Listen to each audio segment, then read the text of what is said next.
Hello everyone, how are you? कैसे हैं आप सब? आप सबका स्वागत है अपने चैनल वाला सब सक्सेस पर। सॉरी, आप सब अच्छे होंगे, स्वस्थ होंगे, डेली यहाँ पे प्रैक्टिस कर रहे होंगे फ्रेंड्स। सो आपके एग्ज़ाम्स की डेट आपके नज़दीक है, आप सभी जानते हैं, टाइम आपके पास बहुत कम है। सो प्रैक्टिस करिए और हम भी यहाँ पे कोशिश कर रहे हैं कि डेली आपको क्लासेस प्रोवाइड करा सकें, ठीक है। सो हम भी यहाँ पे मेहनत कर रहे हैं फ्रेंड्स, आप भी थोड़ा कोऑपरेट कीजिए। एग्ज़ाम आपका होने वाला है, ठीक, रिजल्ट भी आपको ही मिलने वाला है, ठीक है। तो देखिए आज का सेशन स्टार्ट करते हैं फ्रेंड्स। आज सब्जेक्ट है हमारा यहाँ पे बाल विकास और शिक्षण शास्त्र, ठीक है। सो पहला क्वेश्चन देखिए क्या है। आप सभी आप अपनी कक्षा में बच्चों के बौद्धिक विकास में परिपक्वता लाना चाहते हैं। इसके लिए आप निम्न में से किसका चुनाव करेंगे, ठीक है। सो ऑप्शन देख लीजिए। बच्चों के समक्ष आने वाली समस्याओं को सुलझाने में उनकी मदद करेंगे, जब बच्चों को खूब गृह कार्य देंगे, बच्चों को कक्षा कक्षा में चुपचाप बैठने को कहेंगे, जो उपरोक्त सभी। बताइए, बच्चों में बौद्धिक विकास में परिपक्वता लाने के लिए आप क्या करेंगे? तो बहुत इजी क्वेश्चन है, आंसर आप लोग को दिख रहा होगा। Option A is correct. आप बच्चों के समक्ष आने वाली समस्या को सुलझाने में उनकी मदद करेंगे, ठीक है। क्वेश्चन का ऑप्शन ए इज करेक्ट। 93 देख लीजिए क्वेश्चन नंबर। वर्तमान समय में बाल केंद्रित शिक्षा पर जोर दिया जाता है, तो निम्नलिखित में से कौन सी बाल केंद्रित शिक्षा की विशेषता नहीं है, बताना है आपको, ठीक है। अगेन मैं रिपीट करी, यहाँ पे नहीं है पूछा है। सो ऑप्शन है बालक के सर्वांगीण विकास पर जोर देना, तो ये तो सही हो जाएगा। बालक के मनोविज्ञान को समझना ये भी सही हो जाएगा। बालक को केवल तथ्यात्मक ज्ञान से अवगत कराने पर जोर देना, तो ये आपका गलत हो जाएगा फ्रेंड्स, ठीक है। चौथा ऑप्शन से पढ़ लेते हैं। बालक के मनोविज्ञान को समझते हेतु उसकी समस्याओं को दूर करना, तो यहाँ पे ऑप्शन सी करेक्ट हो जाएगा, ठीक है। यही एक गलत आंसर दिख रहा है हमें। क्वेश्चन नंबर 94 देख लीजिए। आजकल शिक्षा के विभिन्न आधारों पर विशेष जोर दिया जाता है। आधुनिक शिक्षा प्रणाली के एक सामर्थक के रूप में आपके अनुसार बालक की शिक्षा निम्नलिखित में से किस पर आधारित होनी चाहिए? सो ऑप्शन है बालक के आर्थिक स्तर पर, बालक की सामाजिक स्थिति पर, बालक की इच्छा एवं रुचि पर, या बालक की मूल प्रवृत्तियों, प्रेरणा और संवेगों पर। सो आधुनिक शिक्षा प्रणाली के आधार पर आपके अनुसार बालक की शिक्षा किस आधार पर होनी चाहिए, बताइए। सो ये तो बहुत इजी क्वेश्चन है friends, option D is correct, ठीक है। बालक की मूल प्रवृत्ति और प्रेरणा और संवेगों पर आधार पर होनी चाहिए। 95 देख लीजिए।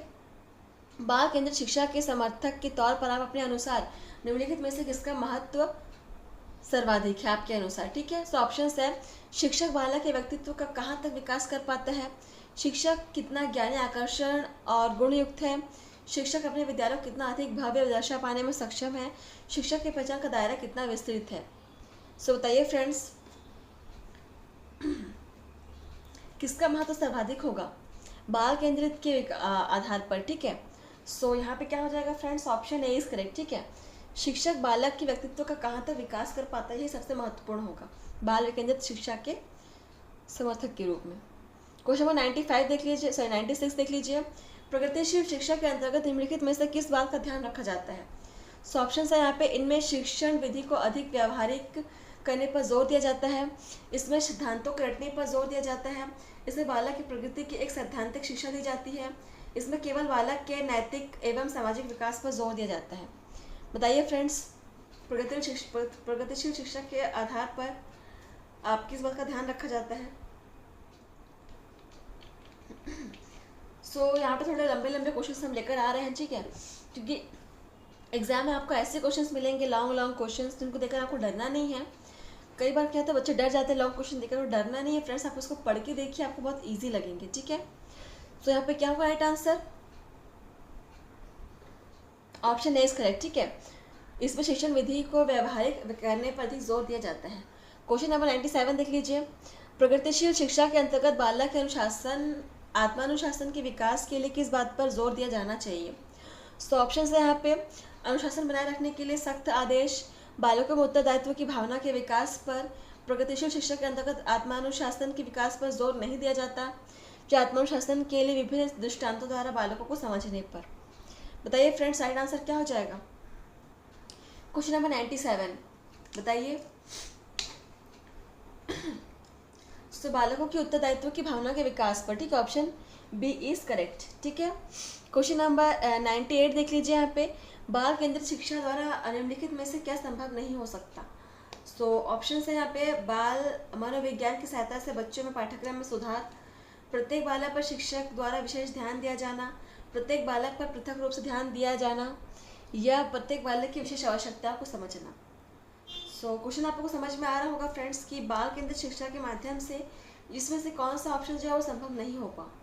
ठीक है, सो बताइए।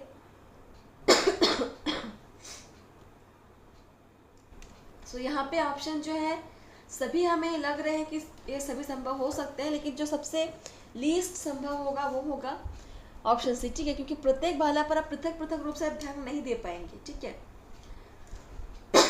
समान समान ध्यान देना है सभी बच्चों में। क्वेश्चन नंबर 99 देख लीजिए।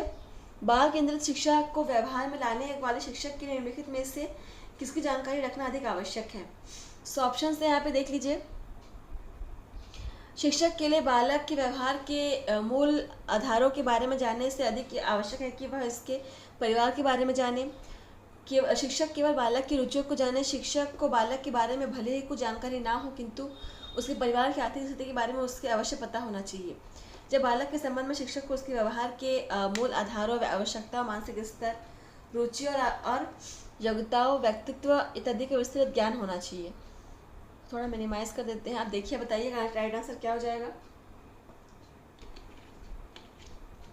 ठीक है, सो बाल केंद्रित में आप लोगों को किसकी जानकारी रखना आवश्यक है शिक्षक के लिए। सो देखिए यहाँ पे ऑप्शन बी तो गलत हो जाएगा, क्योंकि केवल बालक की रुचि को ध्यान रखना चाहिए ज़रूरी, ये तो बहुत गलत हो जाएगा ना। और उसके परिवार की आर्थिक स्थिति के बारे में पता होना चाहिए, ये भी गलत हो जाएगा। ठीक है, ऑप्शन ए भी गलत हो जाएगा। सो यहाँ पे ऑप्शन डी करेक्ट होगा। ठीक है, option D is correct. Question number 100 देखिए यहाँ पे। प्रोजेक्ट प्रणाली का प्रयोग निम्नलिखित में से किस शिक्षा पद्धति के अंतर्गत किया जाता है। सो ऑप्शन है यहाँ पे पारंपरिक शिक्षा, प्रगतिशील शिक्षा, वैदिक शिक्षा, या इनमें से कोई नहीं। बताइए फ्रेंड्स। Question number 100।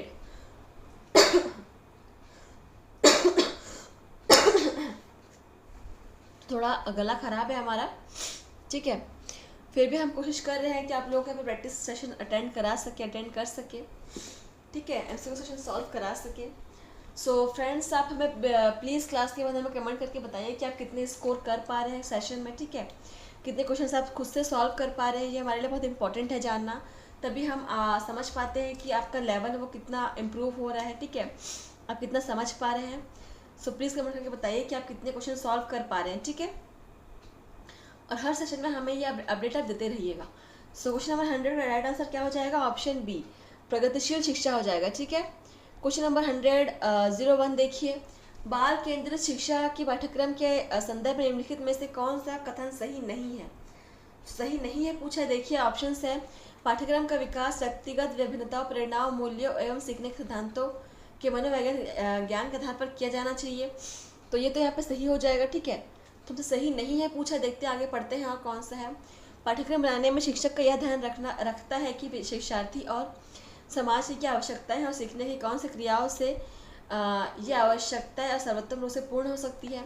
तो ये भी सही हो जाएगा। ठीक है, सो क्वेश्चन नंबर 3 देखते हैं। यहाँ पे पाठ्यक्रम बनाने से विषय की आवश्यकता हम विद्यालय में उपलब्ध सुविधाओं का ध्यान रखना चाहिए। ठीक है, और ऑप्शन डी पढ़ लेते हैं हम। क्रियात्मक होने के लिए प्रत्येक पाठ्यक्रम का एक समझ मनोवैज्ञानिक आधार पर स्थापित हो। तो देखिए यहाँ पे जो राइट आंसर क्या हो जाएगा, इसका ऑप्शन सी हो जाएगा फ्रेंड्स। ठीक है, जो सी जो है यहाँ पे थोड़ा सही नहीं लग रहा है। ठीक है, क्वेश्चन नंबर 102 देख लीजिए। किसी बच्चे में अमूर्त विचारों के संदर्भ में उसकी सोचने की योग्यता का क्या कहलाती है। ऑप्शन से उसका अधिगम, उसकी बुद्धि, उसकी कार्य प्रणाली या उसकी तेज दृष्टि। बताइए, अमूर्त विचारों में सोचने के संदर्भ में उसकी योग्यता क्या कहलाएगी। 102 ऑप्शन बी इज करेक्ट, उसकी बुद्धि कहलाएगी। ठीक है, 103 देख लीजिए। आप कक्षा 12 के एक अध्यापक हैं। आप अपनी कक्षा के सभी छात्रों का बुद्धि लब्धि परीक्षण कराते हैं। आप पाते हैं कि पूरी कक्षा में रमा और अशोक की बुद्धि लब्धि 130 से ऊपर है, तो रमा और अशोक हैं। तो रमा और अशोक की बुद्धि कैसी होगी बताइए। ये कैसे छात्र होंगे। मानसिक विकलांग छात्र होंगे, सामान्य छात्र होंगे, प्रतिभाशाली छात्र होंगे, प्रशिक्षणीय मानसिक विकलांग होंगे। सो विकलांग तो होंगे नहीं। ठीक है, ऑप्शन ए को काट दो, ऑप्शन डी को भी काट दो। अब बताओ बी और सी में। 103 राइट आंसर क्या हो जाएगा। प्रतिभाशाली छात्र होंगे। ठीक है, ऑप्शन सी इज करेक्ट। 104 देख लीजिए, बुद्धि लब्धि का प्राप्तांक प्राप्त करने हैं तो सही विधि क्या है। तो देखिए यहाँ पे फॉर्मूला दिया हुआ है, आपको पता होना चाहिए फॉर्मूला। कई बार आपसे ऐसे बुद्धि लब्धि निकालने के लिए भी आ जाता है क्वेश्चन, ठीक है। हिंदी सॉरी बाल विकास से क्वेश्चन है तो क्या हुआ, आपको उसमें न्यूमेरिकल भी आते हैं, बुद्धि लब्धि याद करने के लिए भी आते हैं, ठीक है आपको, तो आपको पता होना चाहिए। तो सही यहाँ पे सूत्र क्या हो जाएगा, ऑप्शन ए, मानसिक आयु अपॉन वास्तविक आयु इंटू 100, ठीक है। जो कालानुक्रमिक आयु में नहीं होता है वास्तविक आयु, ठीक है। क्वेश्चन नंबर 105 देख लीजिए, आप कक्षा 12 के अध्यापक हैं, ठीक है। आपकी कक्षा में सुरेश नाम का एक लड़का पढ़ता है जिसकी आयु 15 वर्ष है। यदि उसकी मानसिक आयु 18 वर्ष है तो आप उसकी बुद्धि लब्धि पाएंगे, ठीक है। उसकी देखिए मैंने कहा और यहाँ पे आ गया क्वेश्चन, बुद्धि लब्धि निकालने क्वेश्चन यहाँ पे मैंने कहा ही था और आ गया। सो निकालिए, अभी हमने फॉर्मूला बताया हुआ है आपको, निकालिए। क्या था फॉर्मूला, मानसिक आयु बट्टे वास्तविक आयु इंटू 100, निकालिए। सो यहाँ पे उसकी वास्तविक आयु दिया हुआ है 15 वर्ष, ठीक है, और उसकी मानसिक आयु दिया है 18 वर्ष। तो 18 बटे 15 इंटू 100, निकालिए आंसर क्या होगा, 105। Right answer is option C, 120 हो जाएगा, ठीक है। निकाल लीजिएगा आप लोग। और 106 और हमारा लास्ट क्वेश्चन है आपके सेशन का, देखिए क्या है। आपकी कक्षा का एक छात्र राजू एक सृजनशील छात्र है जो उसकी बुद्धि का स्वरूप होगा। तो उसकी बुद्धि का स्वरूप कैसा होगा, ऑप्शन है औसत से कम, औसतन, औसत से अधिक, या कह नहीं सकती। तो छात्र है वो सृजनशील छात्र है, तो सृजनशील छात्र की बुद्धि का स्वरूप कैसा होगा, तो सभी को पता है औसत से अधिक होगा, ठीक है। Option C is correct. So इस प्रकार से फ्रेंड्स आपका सेशन होता है यहीं पे समाप्त। और हमने आपसे पहले भी कहा है कि आप हमें कमेंट करके बताइए कि आपने कितने स्कोर किए, कितने क्वेश्चन आप सॉल्व कर पा रहे हैं, ठीक है। और जितने भी नए स्टूडेंट्स जो अभी भी हमारे साथ जुड़े हुए हैं उनके लिए थोड़ा सा हार्ड लग रहा होगा उनको ये चीज़ें, ठीक है। तो आप चाहते हैं कि आपकी तैयारी कंप्लीट हो, सो आप 0 लेवल से स्टार्ट कीजिए, जाइए जो हमारा जो पहला सेशंस है वहाँ से आप स्टार्ट कीजिए, और हर एक सेशन जो अभी तक हमने कराया है सबको अटेंड कीजिए आप। उसके बाद देखिए कि आपको चीज़ समझ में कैसे आने लगती है, ठीक है। सो यहाँ पे प्रैक्टिस करते रहिए फ्रेंड्स आप लोग, ठीक है, क्योंकि आपके पास टाइम बहुत कम है, एग्ज़ाम्स आपके नज़दीक हैं। चलिए फ्रेंड्स, मिलते हैं आपसे नए सेशन में नए क्वेश्चन के साथ, नए नए सब्जेक्ट्स के साथ। आप बिल्कुल ऐसे बने रहिए हमारे साथ, ठीक है। और यदि आपको हमारे चैनल के वीडियोस अच्छे लगते हैं, कमेंट्स अच्छे लगते हैं, कंटेंट्स, तो हमें फॉलो कीजिए, कमेंट्स कीजिए और शेयर कीजिए फ्रेंड्स, ठीक है। और आपकी फीडबैक हमारे लिए बहुत इंपॉर्टेंट है। चलिए फ्रेंड्स, मिलते हैं आपसे, आज के लिए बस इतना ही फ्रेंड्स, धन्यवाद। पढ़ाई करते रहिए आप लोग।